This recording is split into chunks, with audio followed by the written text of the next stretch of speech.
Yeah, I'm recording now. Sorry. It's Excellent. okay. It's okay. All right, let's go. I'm at the end. Chumash for Monday.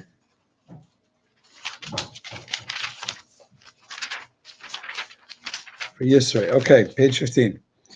Vayimi Mocharas, and it was on the next day. Vayesha Moshe Lishboit. I saw Moshe sat to judge the people. Vayamid Amis Moshe. People stood in Moshe's presence. Minaboika Adarim from the morning till evening. Vayimi Mocharas. It was on the next day. Moitzi Yom Kippur Hayam. It was the day after the Day of Atonement, so it's stated in Sifri. That's a standing measure. The day after Yom Kippur. So why does it say the next day?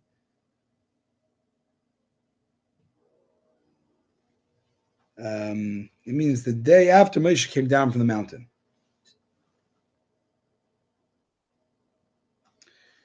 Now, you must say that it's impossible to say it was any other day besides the day of Yom Kippur. This scenario that Moshe is now going to talk about judging the people and all that, and Yisra saying, make a judge system.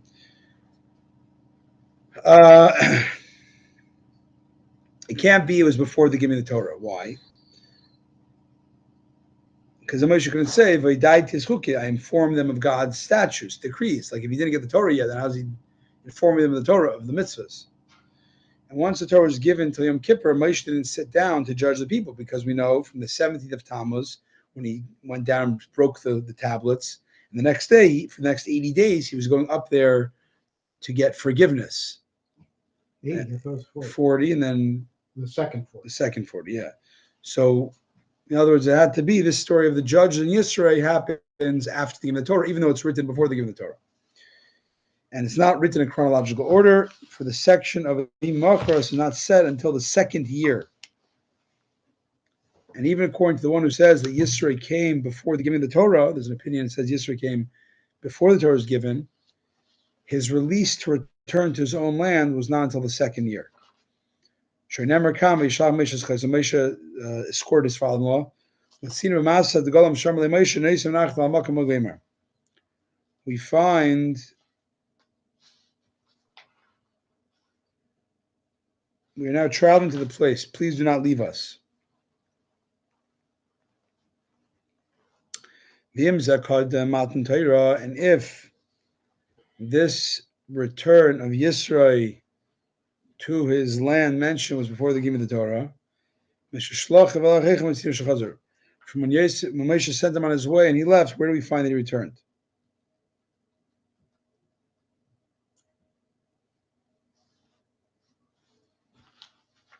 What verse are we on? Page 16 in the top Rashi.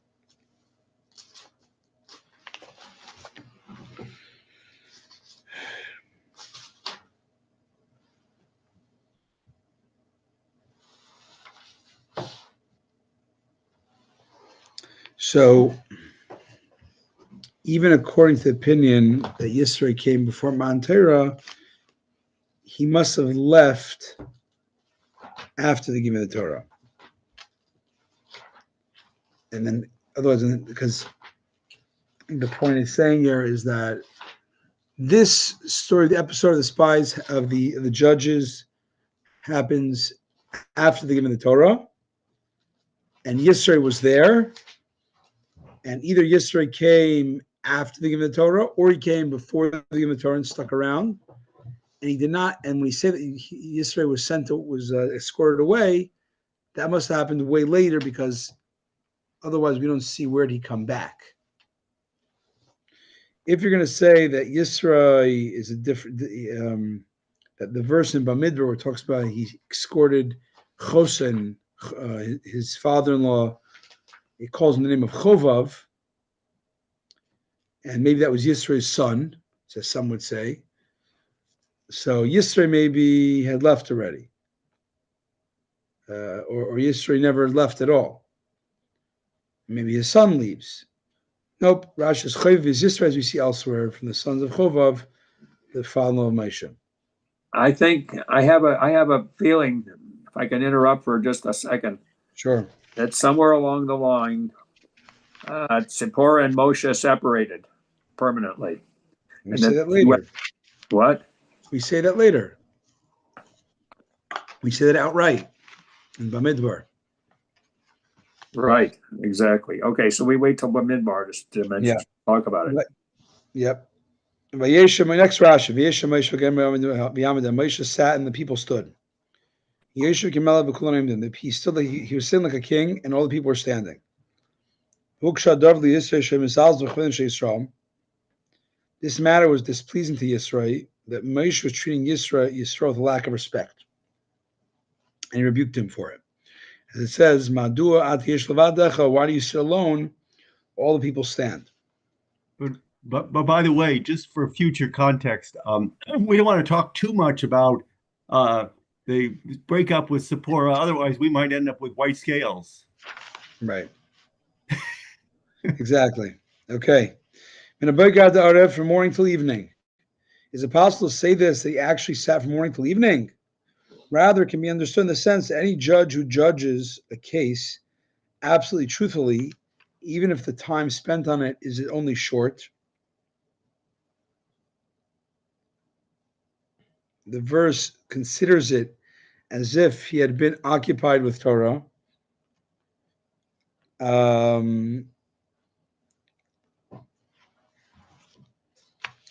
Every judge that judges it didn't truthfully yet, even the time spent in it is only short. The Torah considers it as if he had studied Torah the whole day. Why? As if he became a partner with God in the creation of the world. As it says, Vayer Vayker, it says it was evening, it was morning, one day. So we see a similar language. Vayedalit. Vayar Chaysa Moshe is Kol Hashoy Salam. Moshe's father, Moshe was doing to the people. What is this thing that you were doing to the people? Why are you sitting alone?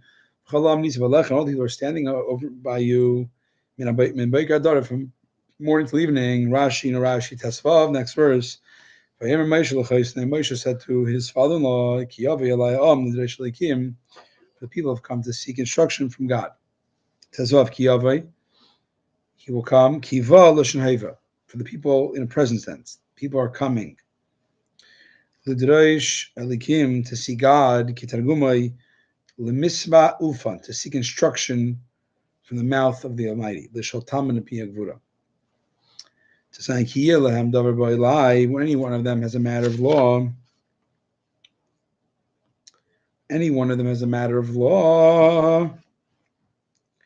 he comes to me.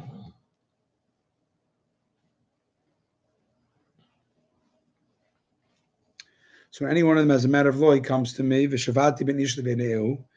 I judge between one man and his fellow. And I inform him of God's laws and teachings.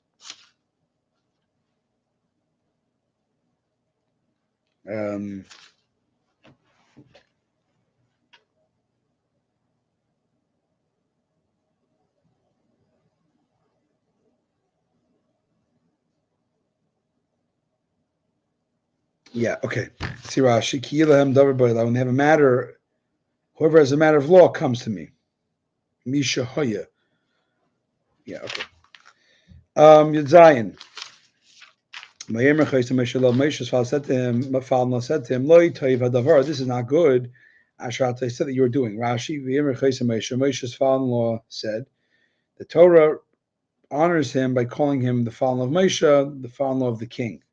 Moshe was like a king in a way. Not typical king in the sense of, supreme leader or something like that. So it could have said, I'm sorry, it could have said Vayom Rechosno, his father-in-law.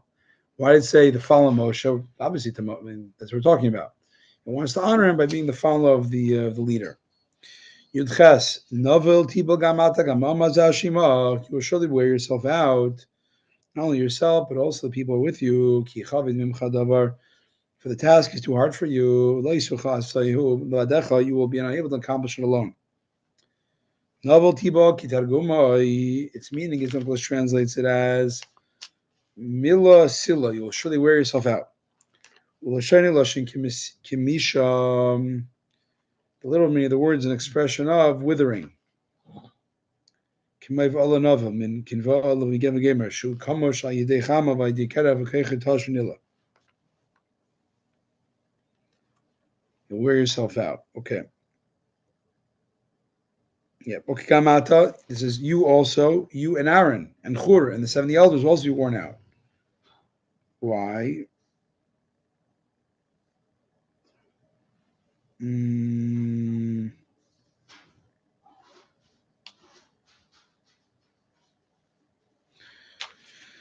Okay, whoever was helping Moshe, I guess. Ki chav mimcha means it's weight. It's too weighty for you. It's more strength than you can bear.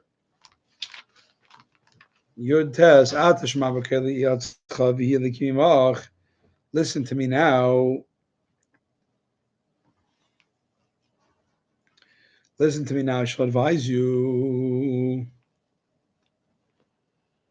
V'hilikimach, and I let God be in agreement with you. Heyatalam mulikim.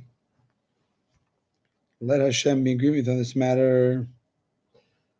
When And now, when it says it's too hard for you and you will be unable to accomplish, is that plural or singular? singular. Singular. Yeah. Veyatalam, you will be to the people mulikim as a representative of God,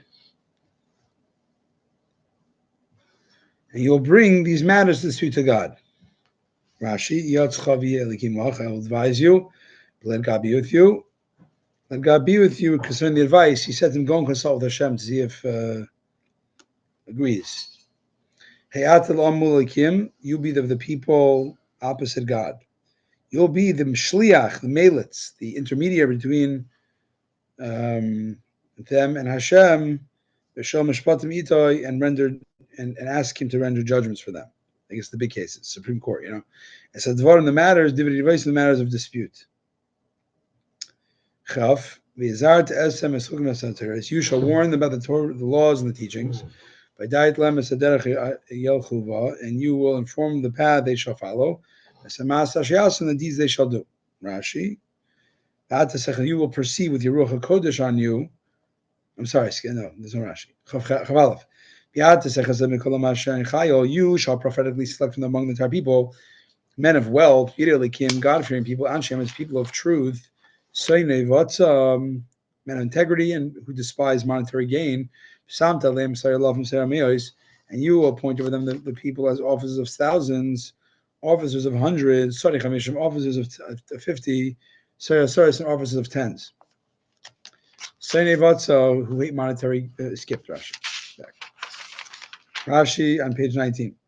You will perceive with Ruach HaKodesh who are the men of ability. Men of ability means rich people. They don't need to flatter or show favor to anybody. Anshe Emes, men of truth. These are the men who command trust, whose words are worthy of being relied upon. For as a result of their being trustworthy, their words will be heeded. Saini Vatsa, who hate monetary gain, they hate even their own money in matters of lawsuits. Similar to what it says, any judge from whom money is expropriated by the court in lawsuit is not suitable to be a judge. What's it? Litigious? How you pronounce it? Litigious, yeah. Litigious judges are not good. And the Betzar refers to profit making. I mean, Monetary gain, yeah.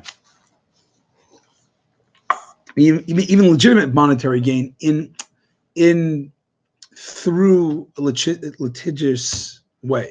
Yeah, They don't like controversial ways of getting, like contentious ways of getting money. You're a man of wealth, so you have money, and you don't get the money through being a judge. When there's a fight, You don't want it. You'd rather forego than fight. You don't want it. That's not a money making opportunity. Right. You don't look at that, which is a very powerful attitude, right?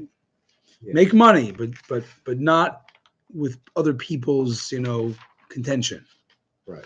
But still, it's not a denigration of profit seeking. No, it's saying in that way. It's saying men of wealth. Yeah. It says so. The way Rashi translates it is money that comes through lawsuits. Right. Okay. Oh, right.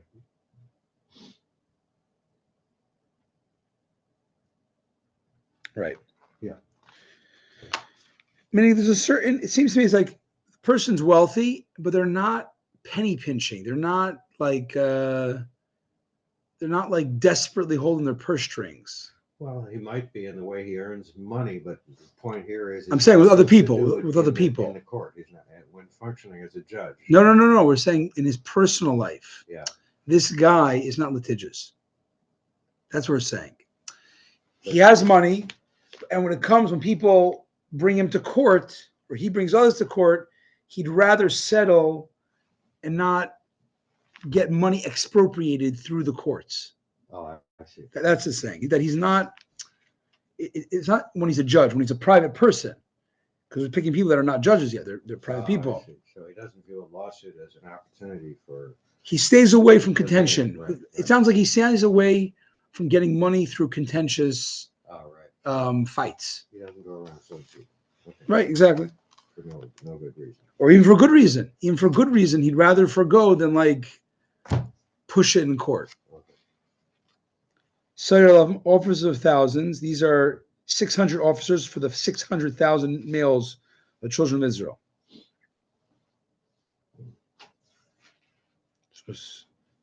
So one judge every 1,000. Sorry, mayors, officers of hundreds. These were 6,000 lower judges over groups of hundreds. Sorry, Lafim 12,000 over groups of 50. Sorry, officers of tens. These were 60,000. A total of 78,600. That's a lot of judges.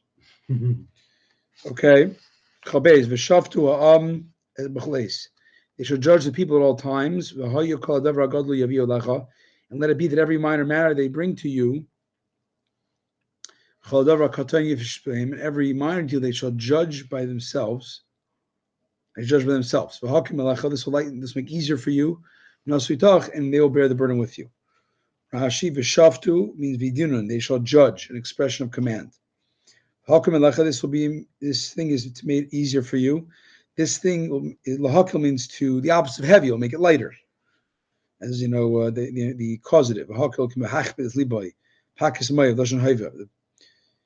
It's an infinitive. It's not a causative. It's a infinitive, continuous present tense. This thing will make it easier for you. Chav Gimel last verse. If you do this thing, God so commands you.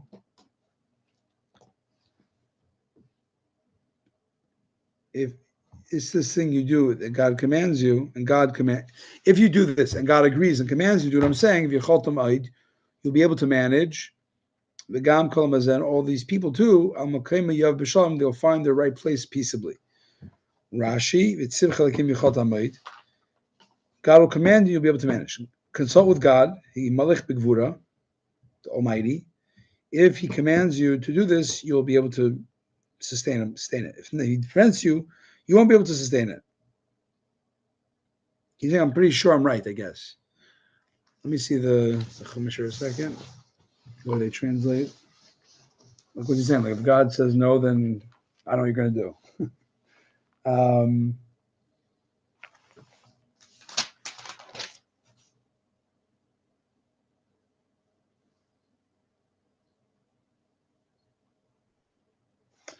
So the Gam Kol Mazen, all these people, meaning Aaron, Nadav, Avihu, and the Shemzakenim, and Nivel Matimcha. Aaron, Nadav, and Avihu, and the 70 elders who assist you now, they'll also be able to come home in peace, without being overburdened. That doesn't answer your question, does it? It's actually what? That doesn't answer your question, does it? No, it doesn't. No, it doesn't. What does it mean about God commanding? What does it mean? Like if God tells you good, if He doesn't, you won't be. You're going to fail. Like what do you mean? If God says no, I mean God's another plan. I don't know.